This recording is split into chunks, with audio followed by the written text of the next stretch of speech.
The next thing we're going to do is we're going to take apart the actual microphone body, the donor body here, and assemble the appropriate saddle and everything inside. I have lined my area now with a nice soft towel, as we'll be dealing with the capsule pretty soon, so just want to make sure you keep everything safe.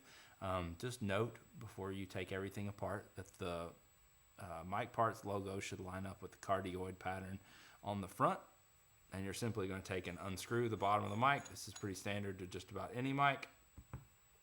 You take the body plate off, and that leaves you with 3 wires here coming from your XLR connection, and then you've got your mic basket still attached. To get the mic basket off, you're going to take your precision screwdriver and take the screwdriver or the screws out.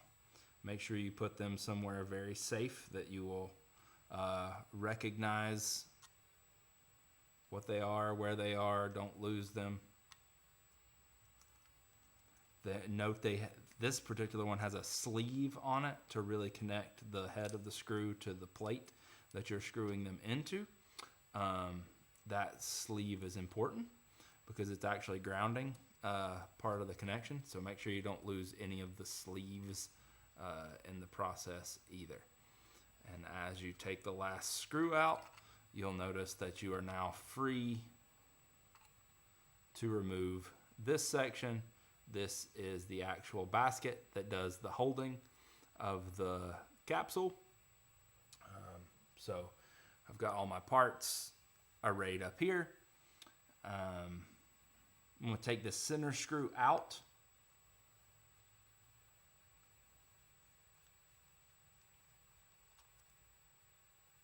Nice to have magnetic screwdrivers for this process as well. We are going to use the super saddle that is provided with the kit. There are a couple different things that this comes with in case you want to install it on different microphones. This would be one version of their saddle, not the one that we're going to use. So I'm going to leave it in the bag. But we're going to use this guy. And this guy will fit our microphone, hold it on place. So all I'm going to do is line it up, and there are actually little tabs that fit down in so that it maintains the correct orientation. So make sure you fit those little indentions down in the tabs that are there, and that will hold everything in place. And you're going to use that same screw that you had just taken out of. I'm just putting a dab of Loctite super glue on there. All this is going to do is make sure that in the end this joker doesn't come back out. So once you got the little dab of super glue in there, just take it and feed it down in.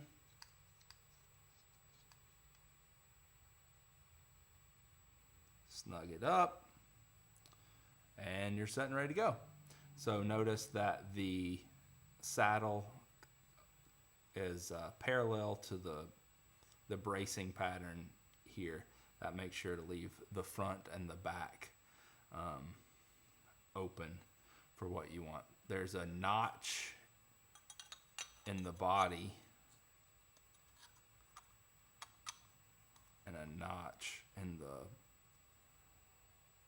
actual chassis to make sure that you line everything up the right way, so that when you put it together, you'll see that it does mean that the logo will directly go onto the saddle. So that's good. That also should tell you where the front and rear is, so I know that this is the rear and this one without the notch is the front. So I'm actually going to go in and label where I want my wires to go. So I'm just got a Sharpie, right? And I'm going to put an FD for front diaphragm. I'm going to put an RD on this one back here for rear diaphragm. and a BP for back plate. So I know that when I run my wires through, I need to correspond them to those holes so that I can make sure to keep everything straight. Another thing would recommend is just to include the serial number of your capsule on there. It's written right here with this particular kit. So mine is RK873169. So RK87-3169. You could go back later and stereo match these if for some reason you needed a stereo matched pair, if you know your serial number. So I've got everything written on the inside of mine. It's sloppy. I have terrible handwriting, but at least I know what it is and what I'm doing. So there is that.